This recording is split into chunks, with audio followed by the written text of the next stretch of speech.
Ejaan bahasa Indonesia yang kita kenal sekarang ternyata mengalami beberapa kali perubahan. Perubahan-perubahan yang terjadi mempunyai tujuan untuk penyempurnaan. Sebelum kita bahas ejaan apa saja yang pernah berlaku di Indonesia, kita bahas dulu pengertian ejaan dan fungsi ejaan. Ejaan adalah seperangkat aturan atau kaidah pelambangan bunyi bahasa, pemisahan, penggabungan, dan penulisannya dalam suatu bahasa. Sedangkan menurut KBBI, ejaan adalah kaidah-kaidah cara menggambarkan bunyi-bunyi kata atau kalimat dalam bentuk tulisan serta penggunaan tanda-tanda baca. Ejaan memiliki fungsi khusus dan fungsi umum. Fungsi khusus ejaan adalah untuk memudahkan pembaca memahami informasi tertulis.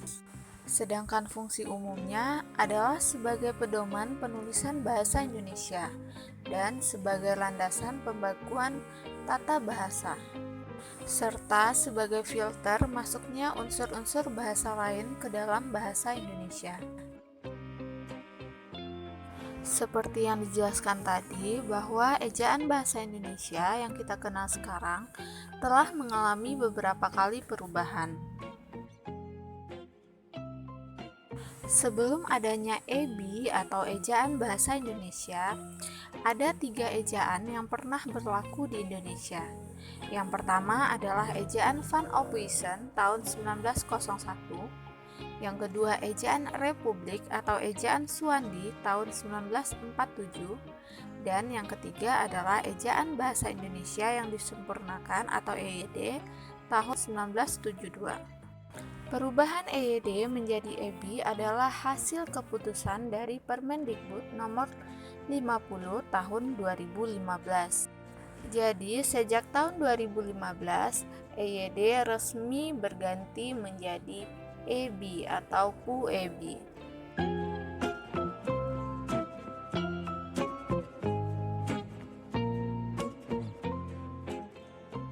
Yang pertama adalah ejaan Van Ophuijsen. Ejaan ini juga dikenal dengan istilah ejaan Balai Pustaka. Dipergunakan sejak tahun 1901 sampai tahun 1947. Disebut ejaan Van Ophuijsen karena ejaan itu merupakan hasil karya dari Charles Adrian Van Ophuijsen dan dibantu oleh Engku Nawawi. Hal-hal yang menonjol dalam ejaan ini adalah huruf Y ditulis dengan huruf J dan huruf U ditulis dengan OW. Selain itu ada tanda diakritik atau tanda seperti koma ain dan tanda trema. Misalnya untuk menuliskan kata-kata tak itu menggunakan TA, kemudian ada tanda diakritik di atasnya. Yang kedua adalah ejaan Republik atau ejaan Suwandi. Ejaan Republik adalah hasil dari penyederhanaan ejaan Van Ophuijsen. Ejaan ini mulai berlaku pada tanggal 19 Maret 1947. Ejaan Republik diprakarsai oleh Mr. Suwandi. Mr. Suwandi pada waktu itu menjabat sebagai Menteri Pendidikan, Pengajaran, dan Kebudayaan Republik Indonesia. Oleh karena itu, ejaan Republik disebut juga dengan ejaan Suwandi. Beberapa perbedaan dari ejaan yang sebelumnya tampak pada gabungan huruf OE yang dalam ejaan Van Ophuijsen diganti dengan huruf U dalam ejaan Suwandi.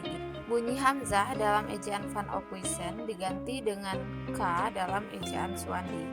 Yang ketiga, kata ulang ditulis dengan angka 2. Terakhir, awalan di dan kata depan ditulis serangkai dengan kata yang mengikutinya. Yang ketiga, ejaan yang disempurnakan. EYD diresmikan tahun 1972. Sesuai dengan namanya, ejaan yang disempurnakan ini merupakan penyederhanaan serta penyempurnaan dari ejaan sebelumnya. Perbedaan ketiga ejaan tadi dapat dilihat dari tabel berikut ini. Di ejaan Van Ophuijsen masih menggunakan huruf J sebagai pengganti huruf Y, masih digunakan huruf OE dan menggunakan tanda diakritik atau tanda koma di atas. Ini sudah Ibu jelaskan tadi. Demikian juga pada ejaan Republik atau ejaan Swandi, huruf OE yang tadi di ejaan Van Ophuijsen diganti menjadi huruf U, kemudian bunyi sentak atau yang tadi tanda koma di atas ditulis dengan huruf K. Kemudian mengenai kata ulang boleh ditulis dengan angka 2. Dan terakhir tidak dibedakan antara penulisan di sebagai awalan dan di sebagai kata depan. Nah, di ejaan yang disempurnakan, DJ sudah berubah menjadi J seperti yang kita ketahui sekarang ini. J menjadi Y, NJ menjadi NY, SJ menjadi SY, TJ menjadi C, CH menjadi KH. Kata ulang tidak boleh ditulis dengan angka 2, kemudian dibedakan antara penulisan di sebagai awalan dan di sebagai kata depan. Untuk lebih jelasnya dapat dilihat pada tabel contoh berikut ini. Contohnya khusus dapat dilihat pada ejaan Van Ophuijsen penulisannya, kemudian pada ejaan Republik penulisannya seperti apa. Nah, penggunaan tanda diakritik tadi bisa dilihat pada contoh 2. Pada ejaan Van Ophuijsen, tulisan maklum itu maka diganti dengan tanda diakritik atau tanda petik 1. Pada ejaan Swandi itu sudah dihilangkan, sudah diganti dengan huruf K. Demikian juga pada EYD sama. Yang menarik contoh kata cucu. Coba dilihat pada ejaan Van Ophuijsen penulisannya seperti apa. Kemudian pada ejaan Republik, ya kira-kira perbedaannya seperti itu. Oh ya, untuk penggunaan kata ulang pada ejaan Republik, kata ulang masih menggunakan angka 2, dan pada ejaan yang disempurnakan tidak boleh lagi menggunakan angka 2. Berarti jika sekarang kita menggunakan kata ulang dengan menuliskan angka 2, berarti kita kembali ke ejaan lama. Demikian juga jika kita tidak bisa membedakan penulisan di sebagai awalan dan di sebagai kata depan, berarti kita masih menganut ejaan Republik. Ejaan bahasa Indonesia ini sebenarnya tidak hanya 3 yang Ibu jelaskan tadi, tapi ada beberapa ejaan lain, seperti ejaan pembaruan, ejaan melindo, dan ejaan baru. Namun yang diresmikan hanya 3 ejaan yang Ibu jelaskan tadi.